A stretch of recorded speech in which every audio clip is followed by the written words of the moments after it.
When drivers are submitting a paint into the app, it automatically sends a message to the paint manager letting them know that a paint has been submitted.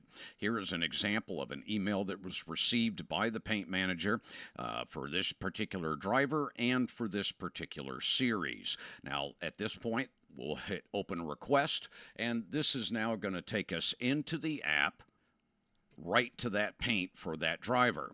Now here you'll notice that the paint status is in progress. Here's the driver's name and the car that they're driving, and then of course the description that the driver has entered for this particular file. He has requested that this be a current paint once that it has been approved.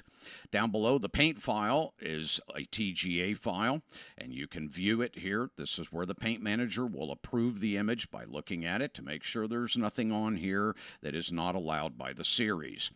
And then down below the spec file, spec map would go here. This would be a TGA file. In this particular series, the paint manager creates the MIP file. So the paint manager would then take these TGAs, go create the MIP file, and then load it in here. The decal file is the sponsor decal for the series. That can be loaded in here.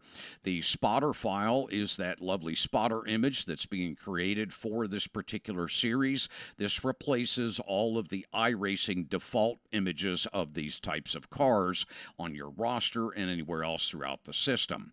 And then, of course, down below, this is the approval or rejection area for the paint manager. If there's an issue with the file, the paint manager can simply type those requests of change and then click reject. If the file is fine and it has been approved, then the paint manager will simply click approve and submit and click save.